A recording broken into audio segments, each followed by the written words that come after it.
La foule rassemblée au parc d'Oakidge Lake retint soudain son souffle comme figé dans l'angoisse la plus totale en voyant se dérouler une scène à peine croyable. 6 bergers allemands colossaux, à la musculature saillante sous leur pelage épais, venaient de former un cercle parfait autour d'une frêle silhouette.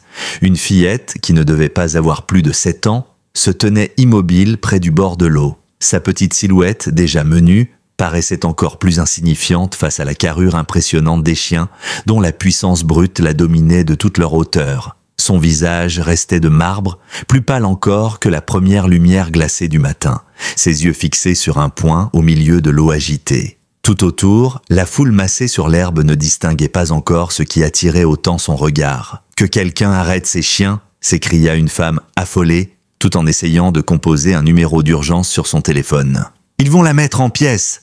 prévint une autre voix pleine de panique, alors que plusieurs personnes hésitaient à s'approcher davantage. Mais ceux qui se trouvaient à 2 pas du groupe purent remarquer un détail essentiel. L'attention focalisée des bergers allemands n'était pas de l'agressivité dirigée contre la petite. Au contraire, leur corps se tenait prêt, en tension, comme s'ils attendaient un signal. Brusquement, la fillette, jusqu'alors inexpressive, leva la main droite d'un geste lent et précis, délicat au point qu'on aurait cru qu'un simple souffle d'air allait briser ce moment. À l'instant où ses doigts dessinèrent dans l'air un signe presque imperceptible, les chiens fondirent en action sans un bruit, mus par un élan d'obéissance irréprochable. 2 d'entre eux plongèrent dans les eaux sombres du lac, tandis que les 4 autres se positionnèrent stratégiquement sur la berge, prêts à coordonner la suite des opérations. La scène arracha à la foule un frisson d'étonnement collectif, et en même temps, tout le monde comprit ce que la fillette avait déjà vu. Juste en dessous de la surface, un petit corps s'agitait désespérément. Un enfant sur le point d'être englouti par les flots, à quelques secondes de la noyade. Cette intervention héroïque des 6 bergers allemands et de la jeune Emma Phillips allait bientôt devenir un fait marquant pour Oakidge, une petite ville déjà endeuillée 2 ans auparavant par la perte de James et Caroline Phillips, dresseurs canins renommés. Car la disparition tragique de ce couple extraordinaire avait laissé non seulement un vide immense dans la communauté, mais avait aussi bouleversé la vie de leur unique enfant, Emma, qui s'était murée dans un silence presque total depuis l'annonce du décès de ses parents. Le drame de James et Caroline s'était déroulé 2 ans plus tôt, lors d'un accident de voiture aussi brutal qu'inexpliqué. Depuis, les habitants d'Oakidge, compatissants, avaient tenté d'aider Emma du mieux qu'ils pouvaient, tout en respectant ses grands-parents, Margaret et Walter Phillips, à la peine et submergés par les difficultés financières. Car non seulement le deuil était insupportable, mais l'argent venait à manquer. D'importantes factures médicales, la nécessité d'entretenir la maison et par-dessus tout, la présence des 6 grands bergers allemands que James et Caroline avaient formés. Des chiens remarquables, devenus tout autant protecteurs que compagnons pour la petite Emma. Âgée de 7 ans, Emma refusait de prononcer le moindre mot depuis la nuit où des policiers étaient venus frapper à la porte, la mine déconfite, leur casquette à la main, pour annoncer l'irréparable. Les jours, les semaines, puis les mois s'étaient écoulés et ses grands-parents, déjà affaiblis par l'âge et la maladie, s'épuisèrent à tenter de la faire parler ou sourire, sans succès. Toutefois, le seul léger éclat de vie qu'on apercevait parfois, c'était dans son lien silencieux avec les 6 bergers allemands que ses parents avaient dressés. Max, Luna, Rex, Duke, Bella et Scout. Chacun de ces chiens avait son propre caractère, son rôle précis dans la dynamique du groupe, et tous s'accordaient à la perfection avec la petite Emma. Max, le plus âgé, veillait tel un sage patriarche sur la fillette, couché devant sa porte les nuits où les cauchemars la hantaient. Luna, la seule femelle, intervenait dès qu'Emma se mettait à trembler ou à respirer avec angoisse, l'entourant de sa chaleur rassurante. Rex était en première ligne, prêt à protéger Emma de tout danger. Duke, grâce à ses talents de pistage, avait retrouvé Emma un jour où elle s'était égarée en forêt. Bella était dotée d'un don d'empathie quasi surnaturel, pressentant les douleurs physiques ou émotionnelles, tandis que Scout, le plus jeune, gardait la propriété avec une vigilance infaillible. Beaucoup de voisins s'étonnaient de voir cet enfant mutique se promener, entouré de 6 chiens parfois aussi grands qu'elle et parfaitement obéissant à ses gestes. Certains jugeaient cela dangereux, voire malsain, d'autres y voyaient une forme de miracle, une symbiose entre l'enfant et les bêtes, capable de la maintenir à flot malgré son chagrin. Le docteur Sarah Mitchell, psychologue pour enfants, s'inquiétait plutôt du risque que cette dépendance envers les chiens ne l'éloigne définitivement du monde humain. Richard Phillips, l'oncle d'Emma, venait régulièrement de Chicago, critiquant le coût exorbitant d'entretenir 6 bergers allemands et proposant de les vendre à des centres canins spécialisés pour soulager les finances de ses parents. Mais Margaret et Walter, eux, n'avaient jamais eu la force de s'y résoudre, conscients que ces chiens, c'était tout ce qu'il restait à Emma de James et Caroline. Et pourtant, un matin d'avril particulièrement froid, Walter, découragé, avait envisagé l'ultime solution. À l'aube, il examinait une pile de factures impayées lorsque Margaret le rejoignit dans la cuisine. « On ne peut pas continuer comme ça », avait-il murmuré, les mains tremblantes de tristesse et de fatigue, son regard fuyant. Le cœur serré, Margaret avait acquiescé. La pension de Walter suffisait à peine, ses propres revenus ne comblaient pas les dépenses, et les médicaments de Walter, déjà coûteux, ne laissaient guère de marge pour les soins vétérinaires si l'un des chiens tombait gravement malade. « Il va falloir nous séparer d'eux, Maggie, au moins de certains. » L'idée, insupportable, rendait Margaret malade rien qu'à l'entendre. Mais les faits étaient là. Emma refusait obstinément de parler, leurs économies fondaient comme neige au soleil. Alors Richard, sentant que le moment était venu, revint en ville et plaida avec vigueur pour envoyer les chiens dans un centre spécialisé où il rapporterait une forte somme tout en trouvant une bonne place. Cette discussion, Emma l'entendit par hasard cachée derrière la porte de la cuisine. Secouée par la peur de perdre ce qu'elle avait de plus cher, elle disparut dans sa chambre et resta enfermée des jours durant, les chiens veillant devant le placard où elle s'était blottie. Ni les paroles rassurantes de Margaret, ni les explications de Walter qui, loin de vouloir trahir Emma, essayait juste d'éviter la ruine, ne parvinrent à la calmer. Quand Emma quitta enfin la maison sans prévenir personne, un véritable branle-bas de combat se déclencha dans tout Oakidge. Des voisins inquiets formèrent des patrouilles pour la retrouver. Le docteur Mitchell suspectait une fuite, motivée par la peur d'une nouvelle séparation. Finalement, c'est une voisine âgée, Mrs. Jenkins, qui suggéra de regarder du côté du parc d'Oakidge Lake, là où Caroline et James entraînaient leurs chiens autrefois. On s'y précipita, et c'est là qu'on découvrit Emma, assise près du lac, entourée des 6 bergers allemands, l'air étrangement serein. L'instant d'après, se produisit le miracle. Une petite Lily, à peine âgée de 3 ans, tomba dans l'eau sous le regard horrifié de sa mère. Sans qu'Emma n'ait besoin de dire un mot, les chiens se mirent en mouvement d'une précision stupéfiante. Max et Rex s'élancèrent dans les flots, tandis que les autres restaient prêts sur le rivage. En quelques secondes, la fillette en détresse fut sauvée. La foule ébahie filma la scène qui allait faire le tour des réseaux sociaux. Surtout, on put constater que les chiens obéissaient à la perfection à des signaux quasi invisibles qu'Emma leur envoyait d'une simple main, et qu'elle était en quelque sorte le digne prolongement de la méthode de ses parents. La vidéo se propagea comme une traînée de poudre, attirant autant les curieux que les journalistes, transformant Emma et ses chiens en phénomène local bientôt relayé par des médias extérieurs. Une nouvelle tornade médiatique frappa la famille déjà meurtrie. Mais c'est en apprenant le nom Phillips qu'une certaine Rebecca Parker, la mère de la petite sauvée au lac, réalisa avec effroi qu'il ne s'agissait pas de n'importe qui. Emma était la fille de James et Caroline, et elle, Rebecca, portait un poids terrible depuis 2 ans. Elle était la conductrice qui, par inadvertance, avait causé l'accident fatal des parents d'Emma. Prise de panique et de culpabilité, elle alla se confesser à la police, révélant un secret enfoui depuis trop longtemps. Cette fameuse nuit, en voulant calmer sa propre petite Lily, elle avait perdu le contrôle du volant quelques secondes, forçant la voiture de James et Caroline à manœuvrer brusquement dans des conditions routières périlleuses. Cette révélation fit l'effet d'une bombe au sein de la famille Phillips, déchirée entre le choc de la vérité et la rage d'avoir été laissée dans l'ignorance pendant 2 longues années. Richard ne décolérait pas, Walter et Margaret se demandaient pourquoi cette femme avait gardé le silence.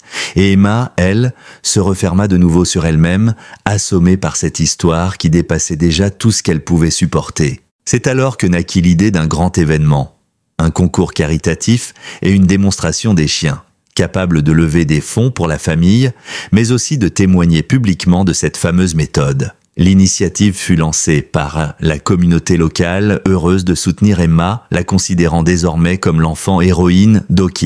Aux abords de la fête, on vit encore surgir le visage de Rebecca Parker, toujours rongée par la culpabilité mais résolue à remercier publiquement Emma et à contribuer à la prise en charge des chiens.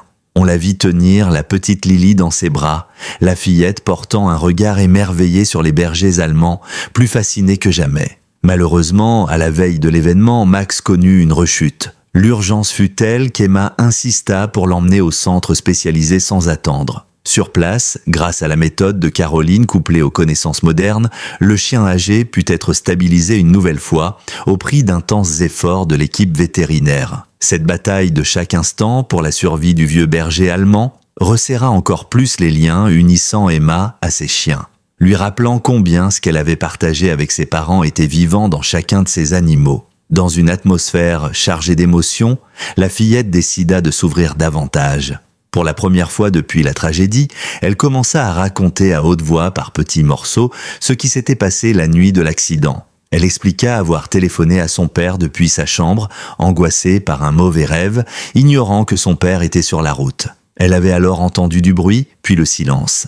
Ce souvenir la hantait, la torturant de l'idée qu'elle avait provoqué l'accident par cet appel. Mais les nouveaux indices prouvèrent que James y avait raccroché plusieurs minutes avant que la voiture ne dérape et que de multiples facteurs, pluie, route mal entretenue, erreur de conduite de Rebecca, avaient joué un rôle. Libre enfin du poids de la culpabilité, Emma put réellement faire son deuil. Le docteur Mitchell observa chez elle un net changement de comportement. Ses yeux s'illuminaient par instants d'une lucidité inattendue. Elle demanda à sa grand-mère de la laisser consulter en détail les notes de Caroline sur les plantes médicinales, reprenant son écriture pour y ajouter ses propres observations. Elle s'entraîna à donner des signaux toujours plus précis aux chiens, perfectionnant la coordination de la meute. À mesure que les semaines passaient, la réputation grandissante des chiens et de leur jeune maîtresse attira l'attention de plusieurs experts, dont le National K9 Training Center qui envoya ses meilleurs dresseurs pour examiner le phénomène de près. L'oncle Richard négocia habilement un partenariat. Loin de céder la propriété des chiens, la famille restait aux commandes tandis que le centre couvrait tous les soins et favorisait la recherche en tirant parti du modèle Philips. Pour Emma, ce tournant symbolisait la possibilité de sortir de l'ombre de ses parents, non pour nier leur héritage, mais au contraire pour le prolonger et l'enrichir. Les chiens, devenus de véritables vedettes malgré eux, n'avaient plus seulement un rôle familial, mais un rôle de démonstration. Partout où Emma les emmenait, elle montrait d'un simple geste leur obéissance parfaite, leur intelligence collective, leur solidarité dans l'action. Les images diffusées sur les réseaux sociaux faisaient sensation, tout comme le petit cahier où Emma, désormais forte d'un certain aplomb, prenait des notes détaillées. Puis vint cette journée décisive où le shérif du comté voisin, rouvrant le dossier de l'accident suite à la confession de Rebecca, découvrit des preuves encore plus concrètes. Les épaisses archives du département de la voirie révélaient des travaux bâclés sur la route, responsables d'une inclinaison dangereuse au bord de la chaussée. Il apparut donc clairement que James avait tenté d'éviter la voiture de Rebecca en se rangeant sur le côté, et que ce faux accotement avait fait chuter le véhicule dans le ravin. Une conjonction de fatalité, plus qu'un seul coupable. Quand Emma apprit ces détails, elle sembla respirer à plein poumon pour la première fois depuis 2 ans. « Alors, je ne suis plus la cause de tout ça », souffla-t-elle, comme si le monde s'ouvrait à nouveau sous ses pas. Quelques jours plus tard, Rebecca, blanchie en partie par le nouveau rapport d'accident, fut appelée au tribunal. Grâce à l'intervention de la famille Phillips qui demanda la clémence et au soutien d'Emma elle-même, elle écopa d'une peine légère, comprenant des travaux d'intérêt général. Elle promit de tout faire pour aider la fondation que Richard créa en l'honneur de James et Caroline, posant les bases d'un soutien durable pour les chiens et pour Emma. Cette fondation, alimentée par les dons, la couverture médiatique du sauvetage et l'apport de la méthode dresseuse, allait devenir un acteur majeur de la communauté. Les voisins, bouleversés par la renaissance d'Emma, continuèrent à se mobiliser. On offrit des paniers de nourriture pour chiens, de l'aide pour les factures et même des bénévoles pour repeindre la vieille maison. Dans cette ambiance plus sereine, Emma put se consacrer à soigner Max avec l'assistance du docteur Wilson et les protocoles du journal de Caroline. Grâce à ces soins hybrides, plantes plus traitement conventionnel, L'animal reprit des forces, au point que le Centre national proposa de l'héberger un temps dans une clinique vétérinaire hautement spécialisée pour parfaire son rétablissement. Emma accompagna Max au centre, la mort dans l'âme, mais confiante dans l'idée qu'il serait mieux soigné là-bas. Pendant cette période, elle s'efforça de mieux comprendre les tenants et aboutissants de la méthode de ses parents, entraînant les 5 autres chiens restés avec elle. Chaque avancée la rendait un peu plus bavarde, un peu plus épanouie, même si elle gardait quelque chose de profondément mature dans son regard d'enfant endeuillé. Walter, voyant sa petite fille s'éveiller de nouveau, sentit sa propre santé s'améliorer, comme si le fardeau qui pesait sur son cœur s'était allégé. Margaret osait même reparler de James et Caroline sans crainte de replonger dans la tristesse la plus noire. Emma pouvait désormais entendre ces histoires, évoquer ses parents et en tirer du réconfort, car chaque souvenir venait nourrir sa détermination à faire connaître l'héritage familial. Un après-midi, alors que Richard rentrait de Chicago, il aperçut Emma dans le jardin donnant des ordres silencieux à Luna et Duke, tandis que Rex et Scoot surveillaient calmement les environs. À chaque geste d'Emma, les chiens s'exécutaient comme un orchestre symphonique parfaitement accordé, et la vue de cette harmonie suscita chez Richard une vive émotion. Il réalisa qu'il avait longtemps sous-estimé la profondeur du lien qu'avait créé James avec sa fille, avant même sa mort, et que cette fillette de 7 ou 8 ans avait bien plus de ressources qu'il ne l'avait jamais imaginé. Soudain, Dr Mitchell, resté dans l'embrasure de la porte, se tourna vers Richard. « Regardez-la, dit-elle. Elle est en train de rendre hommage à la fois à son père et à sa mère. La discipline du dressage et la compassion de Caroline pour la santé et le bien-être de chaque animal. Les chiens ne font plus que la protéger. Ils interagissent avec elle comme un membre à part entière de leur meute en confiance absolue. Cette scène d'entraînement en plein air n'était pas seulement belle. Elle illustrait la possibilité d'un grand avenir pour Emma. Si toutefois on lui laissait la liberté de poursuivre dans cette voie, de partager cette approche avec d'autres. Car dans l'optique du National Canneuf Training Center, Emma n'était pas juste la détentrice d'un héritage, elle en était déjà la formatrice, celle qui serait capable de transmettre cet art unique. Malgré son âge, il sentait qu'elle avait cet instinct, ce 6e sens qui la rendait parfaitement crédible auprès de chiens de grande taille et de professionnels du milieu.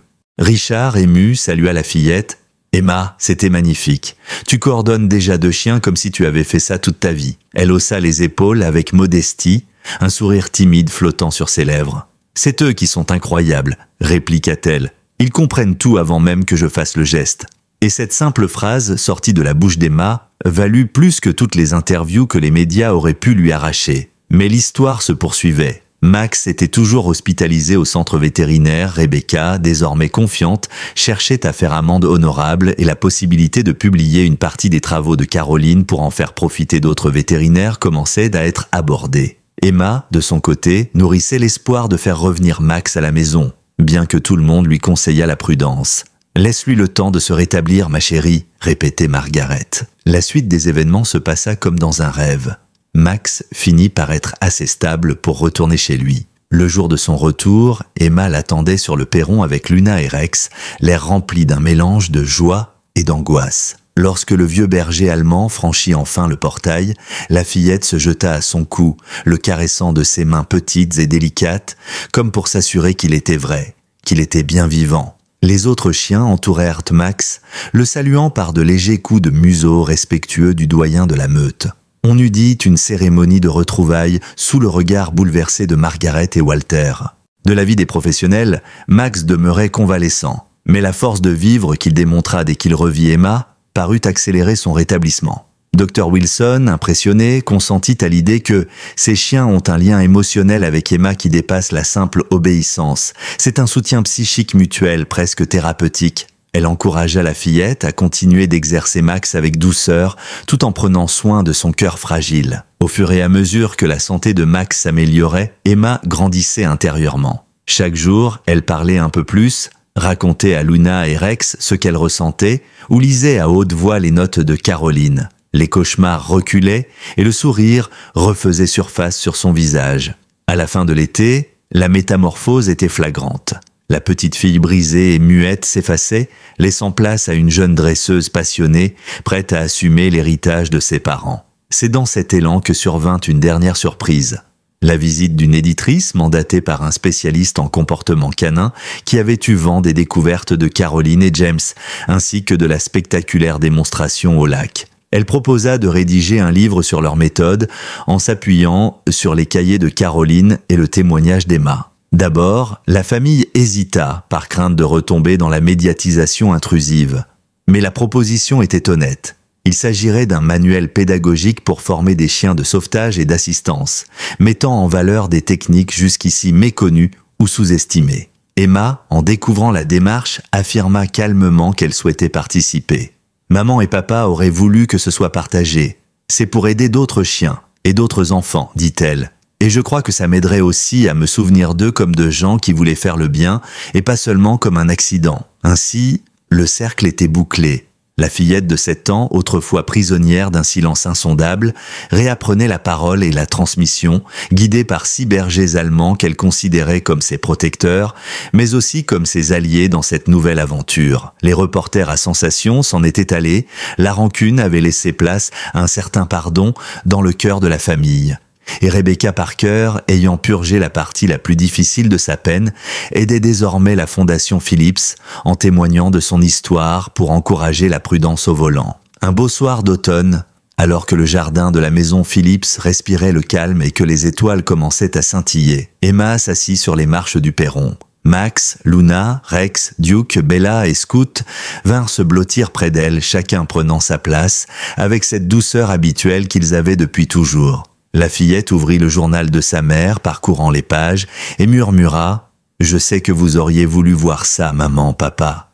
Ces chiens, votre héritage, notre famille, tout ce qu'on a traversé. J'espère qu'on vous rend fiers. » Elle referma le cahier, leva les yeux vers le ciel et sourit, avec cette sincérité profonde qu'on voit rarement chez un enfant. Les 6 bergers allemands, en un geste d'harmonie parfaite, tournèrent la tête dans sa direction, comme s'ils la comprenaient exactement. Et Emma murmura, avec une voix où flottait encore le souvenir des larmes passées, mais surtout l'écho d'une grande force retrouvée. « On est ensemble, on avance. » Puis elle rentra dans la maison, suivie de son fidèle aréopage canin, prête à entamer l'avenir le cœur plus léger. C'est ainsi que s'achève ce long chemin vers la guérison, où une fillette muette retrouve la parole grâce à l'amour inconditionnel de ses chiens et à la mémoire bienveillante de ses parents. L'accident qui avait détruit la vie des Philips n'aura pas effacé leur œuvre, et le drame qui semblait irréversible se mue en espoir pour d'autres enfants, d'autres chiens, d'autres familles. Cette histoire peut sembler sortie d'un film. Pourtant, elle a fleuri de la réalité d'Oakidge, petite ville devenue le théâtre d'un incroyable miracle. La promesse qu'avec de la persévérance, de la solidarité et un lien sincère entre l'homme et l'animal, même la peine la plus profonde peut laisser place à l'avenir, à la reconstruction et à la lumière. Emma pénétra directement dans le salon, où se trouvait d'ordinaire le panier de Max. Dès qu'elle remarqua qu'il était vide, son visage exprima une inquiétude immédiate. Elle se tourna vers ses grands-parents, le regard chargé d'une question silencieuse, mais cette fois plus intense qu'avant. Son visage mutique n'était plus ce masque figé qu'ils avaient connu. On y lisait maintenant une sorte d'angoisse mêlée de détermination, comme si elle s'attendait à ce qu'on lui révèle un nouveau bouleversement. « Nous avons lavé ces couvertures », expliqua Margaret d'une voix douce. « On les a mises au sèche-linge pour qu'il ait un panier tout propre quand il rentrera. Emma, tes grands-parents feront tout pour qu'il soit bien installé et au chaud. » La fillette, toujours silencieuse, acquiesça brièvement. Saisissant un petit carnet et un crayon dans le tiroir d'un secrétaire, elle écrivit quelques mots d'une écriture parfaitement lisible, incroyablement soignée pour une enfant de 7 ou 8 ans. Puis elle tendit le papier à Walter. « Quand Max rentrera-t-il à la maison ?» lut ce dernier à voix haute, la gorge serrée par l'émotion. Il leva aussitôt les yeux vers Richard comme pour l'inviter à répondre. « D'après la vétérinaire, Dr Patel, il doit rester en observation environ 1 semaine de plus », répondit Richard en se tournant vers Emma. Elle est très impressionnée par lui. Elle dit qu'il a une force incroyable, qu'il veut vraiment vivre. Sans perdre de temps, Emma reprit son carnet et se remit à écrire. Cette fois, sa main semblait plus fébrile. Le texte qu'elle montra alors à Richard disait « Tu lui as parlé de l'herbier et du journal de maman ?»« Oui », confirma Richard en posant une main rassurante sur l'épaule de sa nièce. « Nous devons justement avoir une discussion à ce sujet avec tout le monde. Le centre d'entraînement canin veut officiellement étudier et développer les méthodes de tes parents. Ils ont vu à quel point le protocole de maman a aidé Max à stabiliser son état cardiaque. Walter fronça légèrement les sourcils. Jamais il ne s'habituait totalement à l'idée que les notes de Caroline, jadis si personnelles, soient non communiquées à des inconnus. « Je ne sais pas si je suis prêt à livrer le journal de Caroline à de parfaits étrangers » marmonna-t-il, la voix chargée d'hésitation. Richard acquiesça. « Je le comprends, mais il semble sincèrement vouloir honorer son travail. » D'après ce qu'ils ont vu avec l'état de Max, ils pensent que cette découverte pourrait aider de nombreux chiens de travail, chiens policiers, de recherche et sauvetage, chiens d'assistance. Même le docteur Patel estime que la combinaison de la médecine conventionnelle et des plantes que Caroline avait testées pourrait révolutionner les soins vétérinaires pour chiens à risque cardiaque. Emma, qui écoutait attentivement, se mit à écrire plus lentement, appliquant chaque lettre. Papa et maman disaient toujours que leur but était d'aider les chiens à vivre mieux, pas de gagner de l'argent. Oui, ma chérie, confirma Margaret en lisant ces mots. C'était leur philosophie. Ils voulaient que l'amour des animaux se transmette plus loin que les murs de cette maison. Les jours passés avaient révélé davantage encore la détermination d'Emma.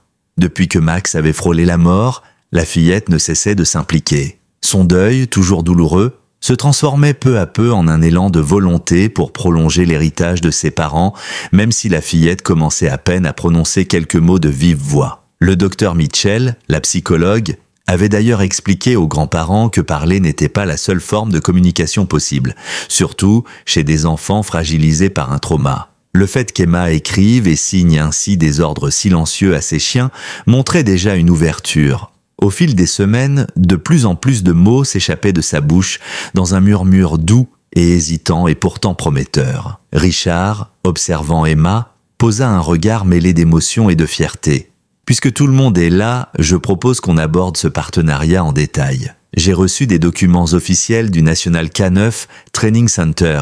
Ils parlent de créer une fondation en l'honneur de James et Caroline pour continuer leurs recherches et mettre la méthode Phillips à disposition des professionnels. » Margaret, qui s'affairait à préparer un peu de thé, se tourna vers lui. « Une fondation ? Oui.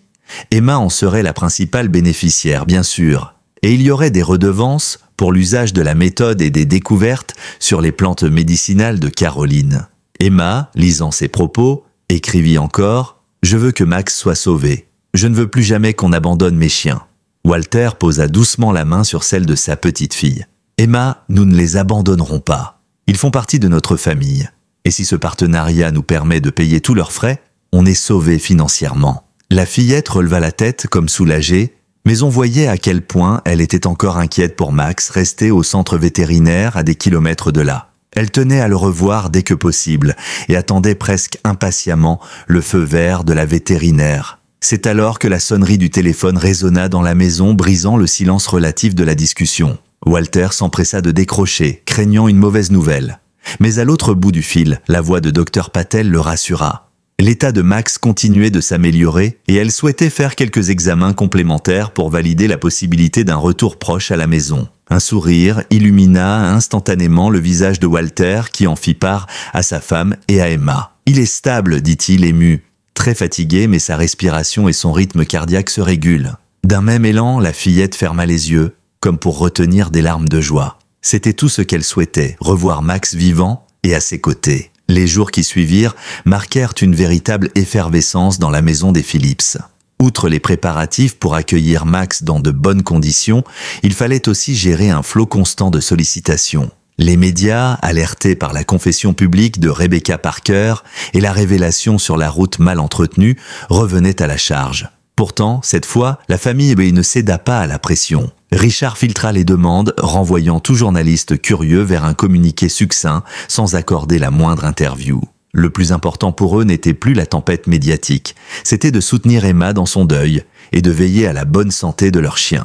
Plusieurs personnes, découvrant l'histoire en profondeur, adressaient des lettres d'encouragement à la fillette. Certaines accompagnées de dessins d'enfants représentant Emma et ses 6 bergers allemands au bord du lac. Margaret les entassait dans un carton qu'elle baptisa « Les trésors d'Emma ». Avec l'aide de Mrs. Jenkins, la voisine infatigable, on organisa même une petite campagne de crowdfunding local afin de récolter des fonds pour payer les soins de Max. Et à la stupéfaction de Walter, une grande marque de nourriture canine proposa spontanément de fournir gratuitement de la nourriture haut de gamme pour toute la meute à vie. Cette générosité bouleversait la famille, trop longtemps accablée par la précarité et la tristesse. Sous l'effet de ces ondes positives, Emma devint plus réceptive aux visites, acceptant de voir parfois des amis de l'école. Elle ne parlait pas encore avec eux comme avant, mais elle répondait à leurs questions en écrivant ou en murmurant par instants de brèves phrases. Chaque petit pas était un triomphe que ses grands-parents saluaient,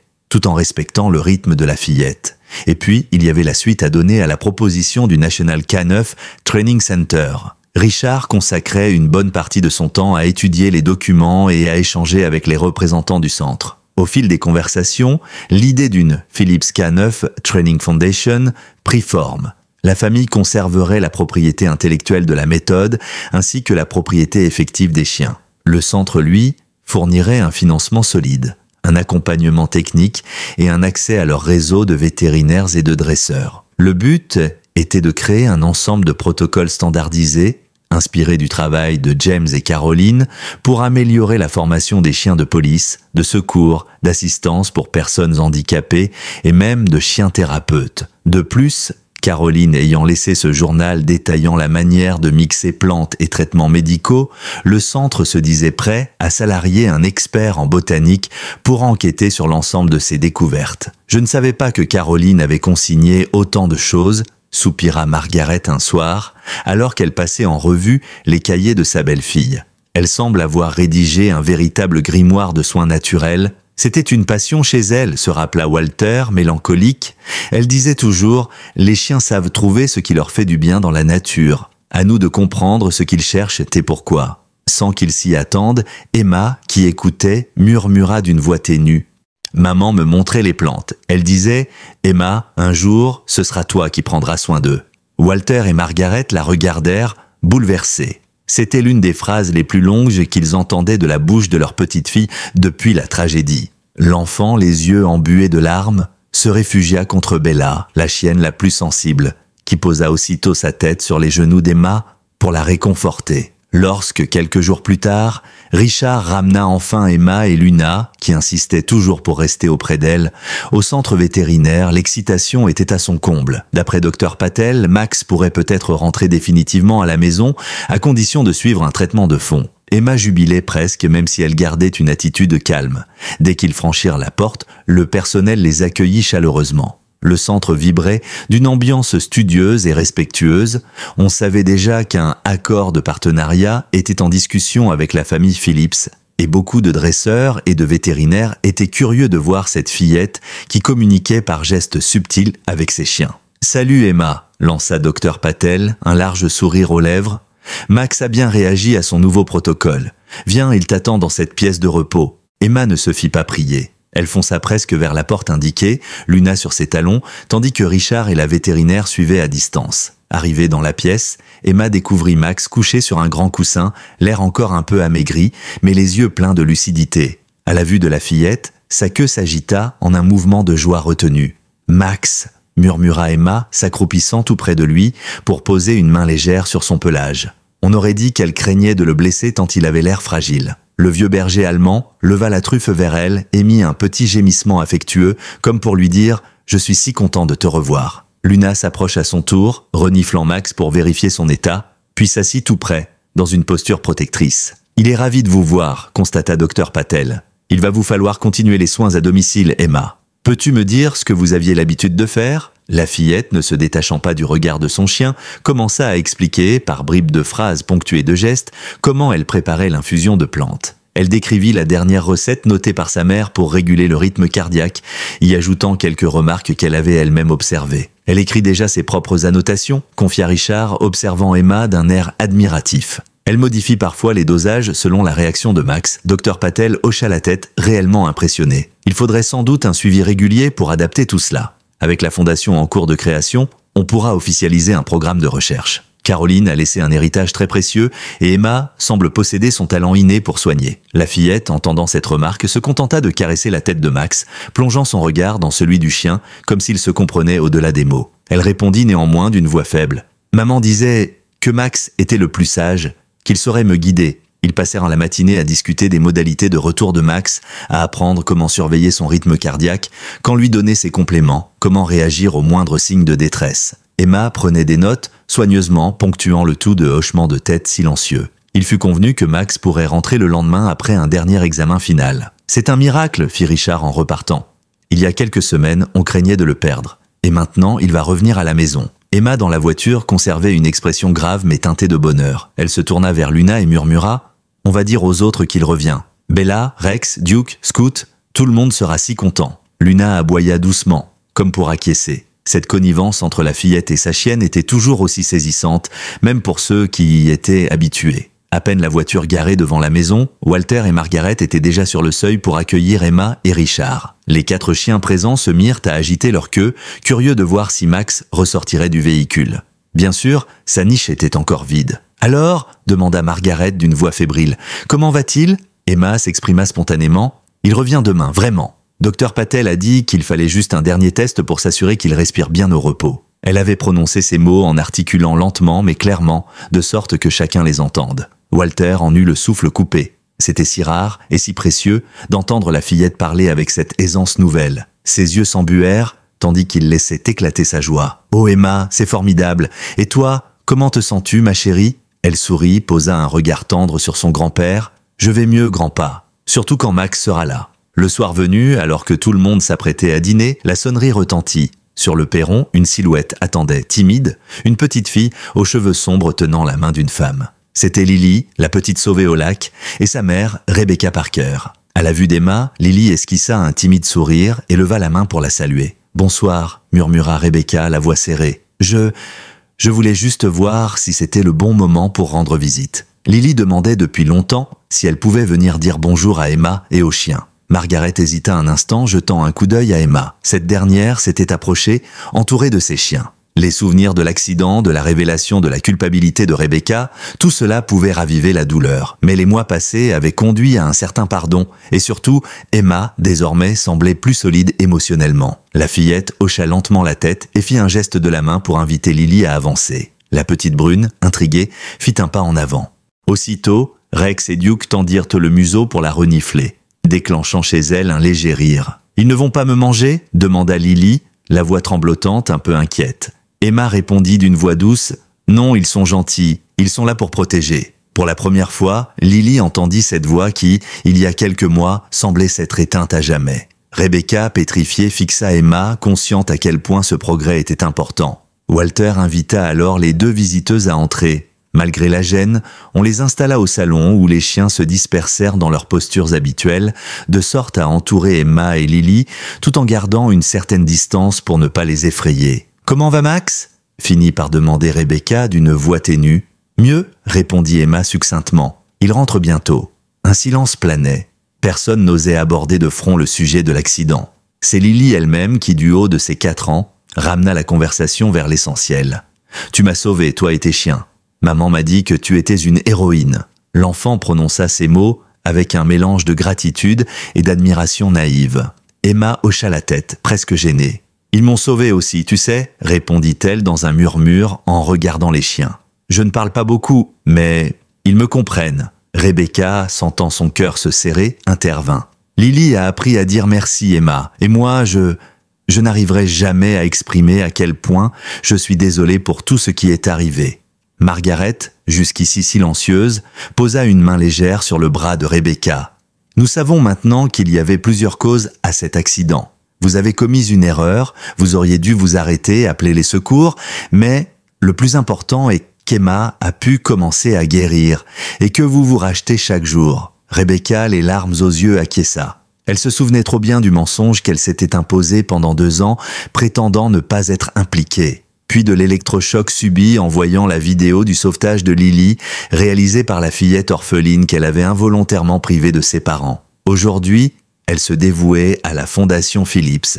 souhaitant faire évoluer la sécurité routière et soutenir les chiens d'assistance. La visite s'acheva sur une note étrangement paisible. Lily caressa délicatement le pelage de Bella, riant lorsque la chienne lui léchait le bout des doigts. Emma observait la scène, soulagée qu'un tel rapprochement se fasse sans colère ni rancune. Quand Rebecca et sa fille repartirent, un poids s'évanouit. Il restait de la tristesse, bien sûr, mais aussi la sensation qu'on avançait sur le chemin de la réconciliation, pas à pas. 6 mois s'écoulèrent, durant lesquels la vie s'organisa de façon plus stable, lumineuse, malgré les cicatrices du passé. La grande demeure des Phillips, auparavant assombrie par le chagrin, avait retrouvé des couleurs. Walter, encouragé par la rémission de Max, avait repris goût à jardiner. Margaret s'occupait de remettre en ordre les affaires de Caroline, dont le fameux jardin médicinal désormais abondant et mieux entretenu. Le plus impressionnant restait le changement chez Emma. Son mutisme laissait place à une expression mesurée mais régulière. Elle n'était pas devenue une bavarde pour autant. Il lui arrivait souvent de préférer écrire ou faire des gestes. Cependant, lors de certaines journées, on l'entendait converser longuement avec ses chiens d'une voix paisible. Elle était scolarisée à mi-temps, suivait sa psychothérapie avec sérieux et surtout passait des samedis entiers au National K9 Training Center où elle démontrait la méthode de ses parents. Au fil de ces démonstrations, les chiens suscitèrent l'admiration de nombreux professionnels. Max, remis sur pattes malgré son âge, conservait un statut quasi légendaire. Rex montrait des aptitudes hors normes pour la protection et l'obéissance silencieuse. Luna se révélait irremplaçable en soutien affectif, alors que Duke, Bella et Scoot excellaient dans des missions de pistage et de signalement. Les responsables du centre voulaient filmer les séances pour en faire des tutoriels destinés à former d'autres dresseurs. Emma, soutenue par Richard, prit soin de ne pas banaliser ces images ni les livrer sans cadrage. C'était sa façon de protéger l'héritage de ses parents. D'ailleurs, la fondation, désormais officielle, gérait les brevets liés à la méthode Phillips, veillant à ce qu'on ne la déforme pas en simple dressage militaire. Non, il s'agissait avant tout de compréhension et de confiance mutuelle entre l'homme et l'animal. Richard, voyant l'ampleur que prenait ce projet, proposa à Emma de préparer des démonstrations plus ciblées. Par exemple, un atelier sur la communication gestuelle, un autre sur le volet phytothérapie animale hérité de Caroline. Dr Patel, quant à elle, étudiait attentivement les résultats de cette thérapie mixte, plante plus médoc, sur plusieurs chiens souffrant de problèmes cardiaques. Les conclusions étaient encourageantes. Pendant ce temps, la communauté d'Oakidge, qui avait tant tremblé pour Emma, prenait plaisir à la voir réapparaître peu à peu dans la vie sociale. Certains dimanches, on la voyait dans le parc, tenant Scoot en laisse, expliquant à un enfant de son âge comment approcher un chien sans l'effrayer. D'autres fois, elle participait aux ventes de charité organisées par Mrs. Jenkins, présentant fièrement Bella, pour sensibiliser le public à la nécessité de prendre soin des animaux abandonnés. Un samedi matin, alors que Margaret s'affairait dans la cuisine, Emma rentra du centre, escortée comme toujours par ses 6 protecteurs. Mais cette fois, un véhicule noir la suivait de près. À son bord, 2 représentants officiels du K9 Training Center, plus un individu à l'allure distinguée portant un attaché-case. Il s'agissait d'un éditeur réputé, spécialisé dans les ouvrages de dressage et de sciences animales. « Bonjour », déclara-t-il poliment en franchissant le pas de la porte. « Je m'appelle Monsieur Harrison des éditions Eastern Regional. J'ai entendu dire que vous aviez un trésor de connaissances à partager, issu des recherches de James et Caroline Phillips. » Walter et Margaret se regardèrent d'un peu surpris. Ils avaient eu vent de l'éventualité d'un livre, mais pas à ce point. « Je viens proposer un projet d'ouvrage collaboratif », précisa l'éditeur avec enthousiasme. Un livre qui détaillerait la fameuse des méthodes Phillips et l'adaptation médicinale pour chiens. Nous pourrions travailler avec vous, recueillir vos témoignages et bien sûr collaborer avec Emma pour les aspects pratiques. Emma, restée en retrait, se sentit soudain le centre de toutes les attentions. Elle fixa l'éditeur puis posa son regard interrogateur sur ses grands-parents. Richard, prévenu à l'avance, arriva à temps pour détailler l'idée. « Cet ouvrage servirait de référence, Emma », expliqua-t-il. « On y publierait les notes de maman, les protocoles de plantes, les consignes de dressage de papa et ton propre retour d'expérience sur la façon dont tu communiques avec les chiens sans pratiquement aucun ordre verbal. » La fillette hésitait. Elle savait ce que signifiait ce livre. Une reconnaissance officielle du travail de ses parents, mais aussi une exposition supplémentaire. Pourtant, dans ses yeux, on lisait une détermination nouvelle, née de la conviction que partager ce savoir pourrait sauver la vie de d'autres chiens et aider d'autres familles. « Je voudrais que ce ne soit pas juste un livre commercial », dit-elle à voix basse, s'adressant à l'éditeur. « Je veux que ce soit un hommage et une aide pour ceux qui veulent se comprendre leurs chiens. » Monsieur Harrison sourit, conscient de la gravité de l'instant. « Je vous promets qu'il n'y aura rien de sensationnaliste, seulement du respect et de la pédagogie. Nous pourrions reverser les droits à la Fondation Phillips afin de continuer à financer la recherche et le sauvetage canin. Walter, ému, glissa un regard complice à Margaret. Ce serait peut-être la meilleure manière d'honorer la mémoire de James et Caroline. Emma acquiesça tout en caressant le pelage de Max couché à ses pieds. L'aventure du livre commençait et déjà l'éditeur proposait un plan de travail. Recueillir les témoignages de la famille, compiler les notes de Caroline, interviewer le docteur Patel, observer des séances d'entraînement en direct avec Emma. Ainsi, pendant plusieurs semaines, la maison se transforma en studio d'enregistrement improvisé, l'éditeur venant régulièrement poser des questions à Emma, qui y répondait par écrit ou par petites phrases, parfois avec l'aide de Richard pour développer davantage les points clés. Les chiens se prêtaient au jeu, effectuant différentes démonstrations filmées, qu'Emma analysait ensuite pour enrichir l'ouvrage. Peu à peu, la fillette trouva un nouveau souffle dans ce projet. Les souvenirs de son père et de sa mère, autrefois liés à un deuil insurmontable, devinrent un moteur pour aller de l'avant. Elle raconta à l'éditeur comment James lui avait appris à faire un geste pour calmer un chien anxieux ou comment Caroline lui montrait le pouvoir des plantes sur la respiration. Toutes ces anecdotes, restées enfouies derrière son mutisme, émergèrent avec une fraîcheur saisissante. Maman disait « Regarde toujours d'abord les yeux du chien. Ils te diront la vérité avant n'importe quel humain. » Papa répétait « Si tu crois en eux, ils croiront en toi. Sinon, ils ne te suivront pas. » Ces citations, l'éditeur les recueillait avec minutie, les notant pour les insérer dans le livre. On sentait qu'Emma, encore jeune, portait déjà la sagesse de ses parents comme un héritage vivant. Finalement, après des mois de travail, de négociations, de sessions intensives de dressage, de collecte d'informations et d'analyses vétérinaires, la Fondation Phillips vit officiellement le jour lors d'une cérémonie au National K9 Training Center.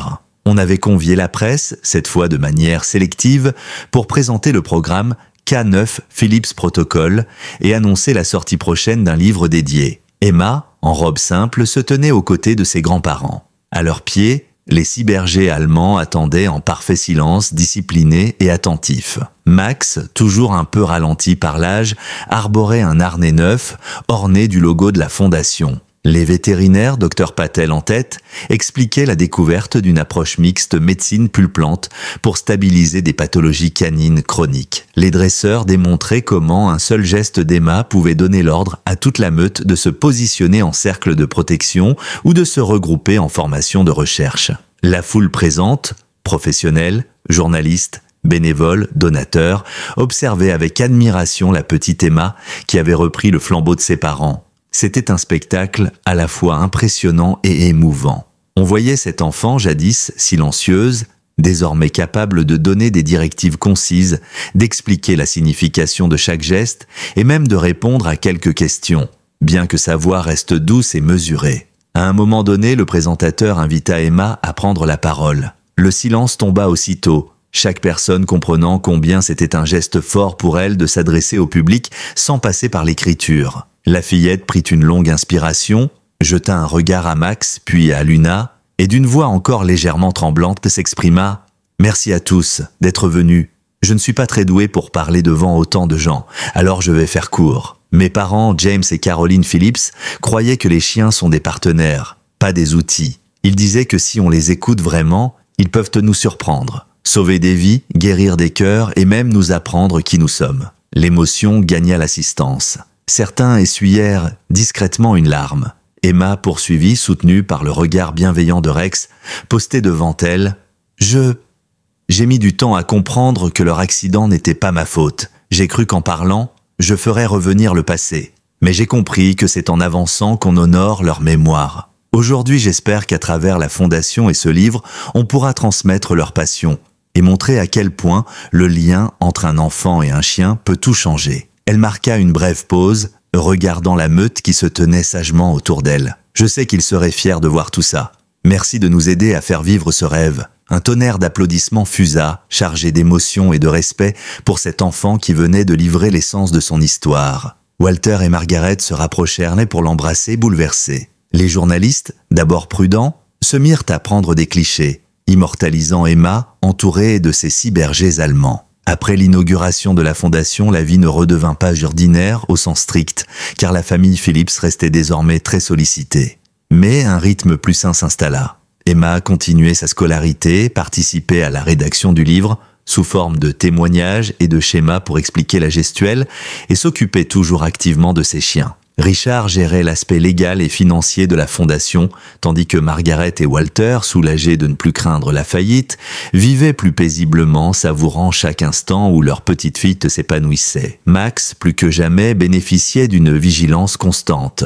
Même si son état de santé nécessitait des visites de contrôle, il menait une existence heureuse dans la grande propriété, entouré de ses compagnons canins, et d'Emma, sa protectrice à lui. Luna restait sa confidente, Rex, son bouclier, Duke, Bella et Scoot contribuaient aussi à l'ambiance sereine de la demeure. La scène d'Emma lisant chaque soir des passages du journal de Caroline à Max dans le salon était devenue un rituel touchant, auquel les autres chiens se joignaient, se blottissant dans un demi-cercle apaisant. Rebecca Parker, de son côté, venait parfois donner un coup de main à la fondation, réalisant des tâches administratives et témoignages sur la sécurité routière. Elle s'était investie à fond pour racheter sa faute et éviter à d'autres familles de connaître la même tragédie. Lily, qui avait désormais 5 ans, s'émerveillait toujours devant les grands bergers allemands. Emma, en la voyant, se souvenait de ce jour au lac où tout aurait pu basculer. « Je veux que Lily grandisse sans culpabilité », avait un jour confié Emma à Dr Mitchell. « Moi, j'ai perdu 2 ans de ma vie à me sentir coupable.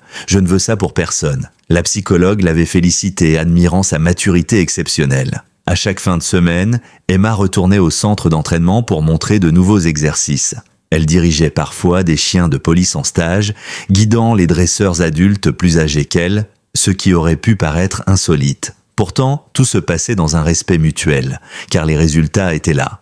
La méthode Phillips, fondée sur l'observation fine et la communication non verbale, se montrait étonnamment efficace pour réduire le stress des chiens et améliorer leur performance. De même, la partie phytothérapie canine progressait. On commençait à reproduire les plantes du jardin de Caroline dans une serre spécialement aménagée pour les analyser en laboratoire. Les premiers articles scientifiques piloté par Dr Patel, soulignait déjà de possibles applications dans le traitement de certaines maladies dégénératives chez les chiens de travail âgés. Le travail sur l'ouvrage collectif aboutit environ 1 an après la création officielle de la fondation. On le baptisa la méthode Phillips, un nouveau dialogue entre l'humain et le chien. L'éditeur, M. Harrison, organisa une petite réception à Oak Ridge pour le lancement, invitant les personnes ayant contribué au projet. Emma, qui avait réalisé plusieurs illustrations à partir des croquis de sa mère, se montra nerveuse à l'idée de dédicacer officiellement un livre. Mais la bienveillance générale la rassura, et elle finit par signer son nom à côté de celui de James et Caroline Phillips, comme pour dire « Nous sommes unis par-delà l'absence ». À la fin de l'événement, une journaliste s'approcha doucement d'Emma, cherchant à obtenir une ultime déclaration. L'enfant, désormais âgé d'environ 9 ans, posa sur elle un regard calme. « Comment vous sentez-vous, Emma, en voyant ce livre aboutir et en sachant qu'il va voyager partout dans le pays, voire au-delà ?» Emma jeta un coup d'œil vers Max, Luna, Rex, Duke, Bella et Scoot, tous couchés près de la scène improvisée où se déroulait la séance de dédicace. Elle sourit. « Je suis heureuse, répondit-elle simplement. Heureuse de savoir que tout ce que mes parents ont construit va continuer à vivre. » Ses yeux brillèrent, mais ce n'était plus la détresse qui y logeait. C'était de la gratitude, un reflet d'espoir tourné vers l'avenir. « Mes parents m'ont appris que les chiens peuvent de nous guérir aussi, » ajouta-t-elle. « Moi, ils m'ont aidé à parler de nouveau. Ils m'ont appris que même si on perd la voix, il y a toujours moyen de communiquer, et surtout, de se comprendre. » La journaliste, émue, mit fin à l'entrevue, laissant Emma savourer cet instant de délivrance après tant de nuits passées dans la douleur silencieuse. Lorsque tout fut terminé, que les invités s'en furent allés, et que le soleil commença à décliner, Emma s'éclipsa un moment, emmenant ses 6 compagnons dans un coin tranquille du parc attenant. Là, dans la douce lumière dorée de fin d'après-midi, elle s'assit sur un banc de bois. Un à un, les bergers allemands prirent de position autour d'elle, se couchant ou s'asseyant à portée de sa main. Max, avec sa sagesse de vieux loup, vint poser sa tête sur les genoux de la fillette, son regard plein d'une affection sans borne. « On y est, dit Emma, comme si elle s'adressait tout autant à ses parents disparus qu'à ses chiens. Le livre est prêt, la fondation existe, on a vécu des choses terribles, mais on est encore là. Elle leva les yeux vers le ciel, laissant le silence environnant faire écho à sa phrase. Puis, repensant à la toute première fois où elle avait vu ses parents entraîner Max, elle sourit. Elle se souvenait du rire de sa mère, des encouragements de son père. Ces souvenirs ne lui faisaient plus autant de mal. Ils n'étaient pas effacés, mais transformés en une force nouvelle. « Merci » murmura-t-elle comme si ses parents pouvaient l'entendre. Les 6 bergers allemands la regardaient attentifs. Rex tendit l'oreille, Luna posa le museau sur son épaule, Bella se rapprocha pour un contact chaleureux, Scout vérifia les alentours comme à son habitude, Duke resta en faction, et Max demeura lové contre elle. L'harmonie était parfaite, le calme presque solennel. Ainsi s'achevait ce long chemin de renaissance, où la culpabilité qu'avait portée Emma s'était muée en un puissant élan de solidarité. Les cauchemars, la peur, la tristesse paralysante, tout ce qui l'avait maintenue dans le silence avait reculé. Désormais, au travers de la fondation de son livre et de l'amour intact de ses chiens, Emma Phillips continuait de grandir, en portant haut l'héritage de James et Caroline. Oui, ils étaient partis, mais ils laissaient derrière eux bien plus qu'un souvenir douloureux. Ils laissaient une fillette devenue forte, capable de soulever des montagnes pour aider d'autres chiens et d'autres personnes. Ils laissaient une meute de bergers allemands au dévouement exemplaire, symbole vivant du lien profond entre l'homme et l'animal. Ils laissaient aussi un message. Parfois, l'accident le plus dramatique peut trouver un sens, si l'on ose transformer le deuil en espoir. Et au final, Emma, désormais la petite gardienne des anges à 4 pattes, illuminait la demeure des Phillips, cette grande maison si longtemps enfermée dans le chagrin, d'une aura nouvelle. Les rires pouvaient à nouveau résonner dans les couloirs, et les visiteurs, en observant Emma dans la cour, entourée de ses fidèles compagnons, se disaient que la vie, malgré tout, l'avait emportée sur la mort. Je vous invite à vous abonner à la chaîne pour découvrir d'autres histoires comme celle-ci. N'oubliez pas de laisser un like et de commenter ci-dessous pour me dire ce que vous en avez pensé. On se retrouve très vite pour une nouvelle vidéo pleine d'émotions et de rebondissements.